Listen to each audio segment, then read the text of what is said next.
November 6ஆம் தேதியும் 11ஆம் தேதியும் பீகார்ல தேர்தல் நடக்க இருக்கு. இந்த தேர்தலை ஒட்டி தேர்தலில் போட்டி போடுற கட்சிகள் எல்லாருமே வந்து பிரச்சாரத்தில் ஈடுபட்டிருக்காங்க. அதுல பிரதமர் மோடி அவர்கள் அவருடைய கட்சி சார்பா பிரச்சாரத்துல பேசியிருக்கக்கூடிய விஷயம் என்னவா இருக்குன்னா, தமிழ்நாட்டில் இருக்கக்கூடிய பீகார் மக்களை திமுக துன்புறுத்துகிறது அப்படின்ற ஒரு விஷயத்த சொல்றாங்க. ஆக்சுவலி இங்க திமுக என்னவா இருக்கு? அரசா இருக்கு. தமிழ்நாட்டை ஆட்சி செய்யக்கூடிய அரசா திமுக இங்க இருக்கு.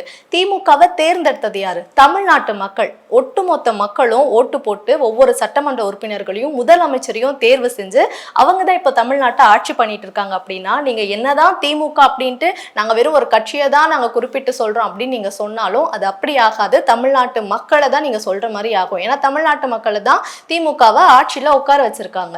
அப்போ ஒரு மாநிலத்தையும் ஒரு மாநிலத்தை சேர்ந்த மக்களையுமே ஒரு பிரதமர் அவர்கள் குறை கூறுவது அப்படின்றது எந்த வகையில நியாயமானதா இருக்கும்? எவ்வளவு தவறான கருத்தை இது பார்க்கப்படுது. ஏன்னா எல்லா மாநிலங்களையுமே ரெப்ரசன்ட் பண்ணி இந்தியாவில இருந்து ஒருத்தரா இந்தியாவின் உயரிய பதவியில பிரதமர் அவர்கள் இருக்கும் பொழுது ஒரு மாநிலத்தை மட்டும் நீங்க டார்கெட் பண்ணி அங்க இருக்கக்கூடிய பீகார் மக்கள் தான் வந்து கஷ்டப்படுறாங்கன்னு சொல்றது எவ்வளவு பெரிய ஒரு பொய்யா வந்து பார்க்கப்படுது. பிரதமர் அவர்கள் பொய் சொல்லலாமா?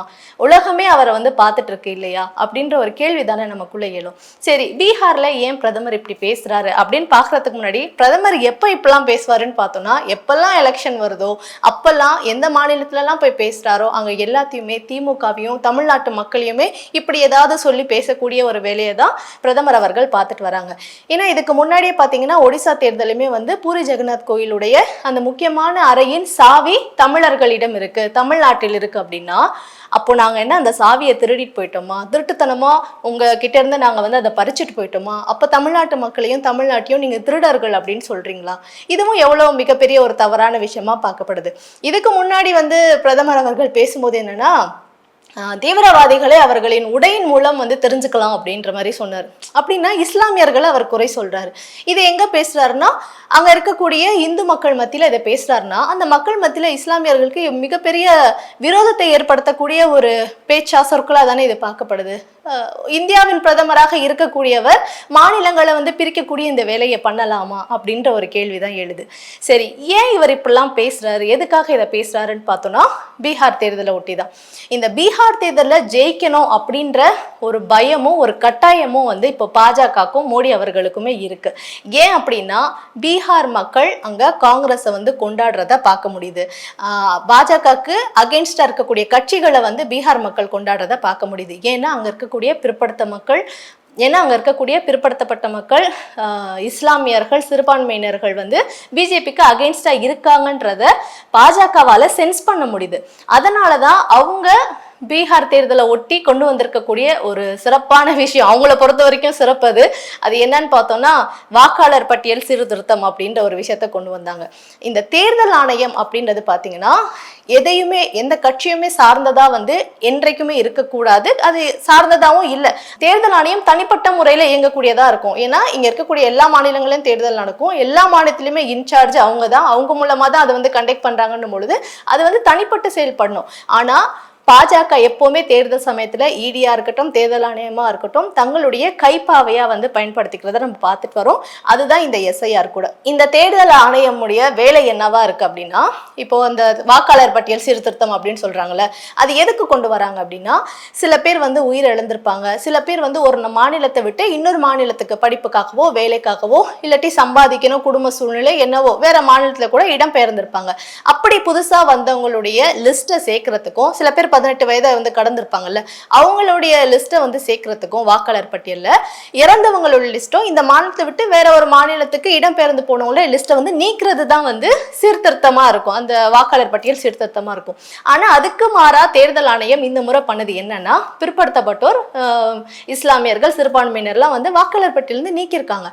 ஏன் அப்படின்னு கேட்டா உங்ககிட்ட போதிய ஆதாரங்கள் வந்து இல்லை, போதிய ஐடிஸ் வந்து இல்லை அப்படின்றாங்க. ஏன் இல்லை? ஓட்டர் ஐடி நீங்க கொடுத்தது தானே, ரேஷன் கார்டு எல்லாத்தையுமே ப்ரூஃப் வாங்கிட்டு நீங்க கொடுத்தது தானே, அதோட மிகப்பெரிய இமாலய சேஃப்டியான ஒரு விஷயமே அப்படின்னு சொன்னது ஆதார்.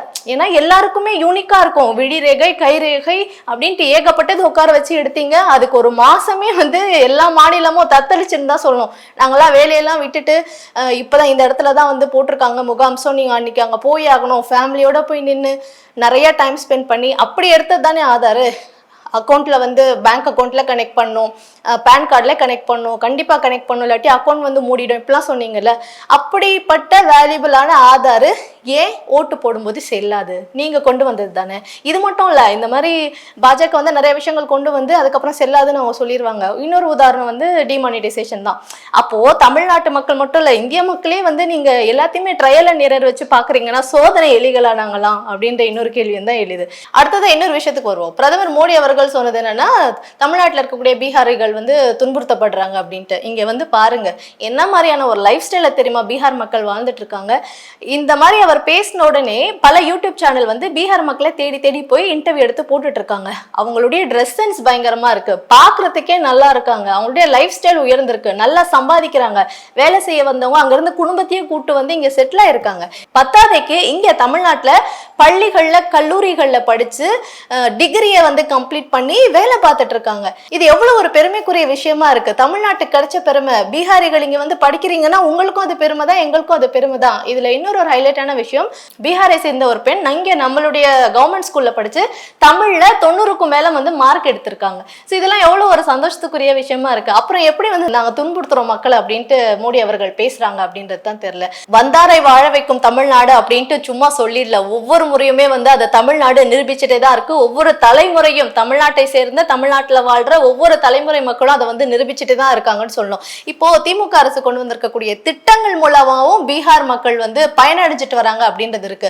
ஏன்னா பள்ளிகள்ல சேர்ந்த பசங்க படிக்கிறாங்கன்னா காலை உணவு திட்டத்தை வந்து சாப்பிட்றாங்க. அதே மாதிரி நீங்க வேலைக்கு போறீங்க அப்படின்னா உங்களுக்கு அதுக்குண்டான விதிமுறைகள் என்னெல்லாம் இருக்கோ, அதாவது தமிழ்நாட்டு மக்களுக்கு என்ன மாதிரியான விதிமுறைகள்லாம் ஃபாலோ பண்றாங்களோ அதே விதிமுறைகள் தான் உங்களுக்குமே வந்து ஃபாலோ பண்றாங்க, அதாவது பீகாரை சேர்ந்த மக்களுக்கும். இப்படி தமிழ்நாட்டுல வந்து அவங்களுடைய லைஃப் ஸ்டைலு வாழ்வாதாரம் உயர்றது மட்டும் இல்லாம திட்டங்களுமே வந்து அவங்களுக்கு பயன்படுது அப்படின்றது ஒரு சூப்பரான விஷயமா இருக்கு. இன்னொரு ஒரு விஷயம் வந்து என்ன தெரியுமா, இப்போ மோடி அவர்கள் வந்து அங்க அப்படி பேசுறாங்க அப்படின்னா, ஒண்ணு திமுக மேல இங்க இருக்கக்கூடிய மக்களுக்கு வெறுப்பு வரணும்ட்டு, அதாவது பீகாரை சேர்ந்த மக்களுக்கு வெறுப்பு வரணும்ட்டு.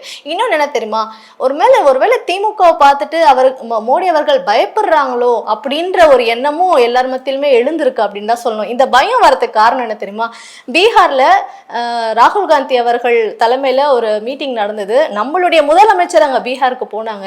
பீகார் மக்களுக்கு எத்தனை பேருக்கு நல்லா தமிழ் தெரியும்னு தெரியாது, ஆனா மு.க. ஸ்டாலினை வந்து அவங்களுக்கு தெரிஞ்சிருக்கு. அவர் போகும்போது என்ன மாதிரியான வரவேற்பை வந்து அவங்க கொடுத்தாங்க அப்படின்றத பார்க்க முடிஞ்சது. இது எல்லாமே தான் வந்து பாஜகக்கும் பிரதமர் அவர்களுக்கும் ஒரு பயத்தை கொடுத்து இந்த மாதிரிலாம் பேச வைக்குது. அதுவும் அவர் சொன்ன அந்த சென்டென்ஸ் எப்படின்னா, தமிழ்நாட்டில் இருக்கக்கூடிய பீகார் மக்களை திமுக வந்து துன்புறுத்துது, அப்படிப்பட்ட திமுக கூட கூட்டணியில் இருக்கவங்களுக்கு நீங்க ஓட்டு போடணுமா, எப்படி சுத்தி வளைச்சு வராரு அப்படின்றத பாக்குறீங்களா? இங்க இருக்கவங்களுக்கு எங்களுக்கு அகேன்ஸ்டா இருக்க கட்சிகளுக்கு நீங்க ஓட்டு போட வேணாம்னு சொல்றது ஒண்ணு இருக்கு, ஆனா இவங்க கூட கூட்டணி வச்சிருக்காங்க, இவங்க யாருன்னா இவங்க அவங்க அப்படின்னு பேசுறது வந்து பிரதமர் அவர்கள் இப்படி எல்லாம் பேசியிருக்க வேணாம் அப்படின்றதுதான். இன்னொன்னு நான் சொல்றேன், இப்போ பீகார்ல இதுக்கு முன்னாடி இருந்த யூடியூபர் ஒருத்தர் வந்து இதே மாதிரி தான் தமிழ்நாட்டு மேலேயும் தமிழ்நாட்டு மக்கள் மேலேயும் ஒரு பொய் கருத்து, அவதூறு கருத்தை வந்து பரப்புனதால அவர் மேல வழக்கு பதியப்பட்டு அவர் வந்து புழல் ஜெயில இருக்கார். அவர் ஒரு சாதாரண மனிதர், தவறான கருத்து பேசினாரு, அவரை வந்து பிடிச்சிட்டாங்க.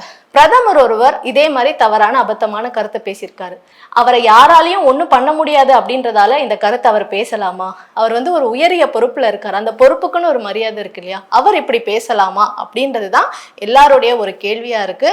ஒட்டுமொத்த இந்தியாவையே ரெப்ரசன்ட் பண்ணி ஒரு உயரிய பொறுப்பா பார்க்கப்படுற அந்த பிரதமர் அப்படின்ற பொறுப்புல மோடி அவர்கள் இருக்காங்க அப்படின்ற பட்சத்துல அவர் மேல அதுக்கான ஒரு மரியாதை நிச்சயமா உண்டு. ஆனா பீகார் எலெக்ஷன்ல ஜெயிக்கணும் அப்படின்றதுக்காக தமிழ்நாட்டையும் தமிழ்நாட்டு மக்களையும் மோடி அவர்கள் குறை சொல்றத ஒருபோதும் ஏற்றுக்கொள்ளவே முடியாது.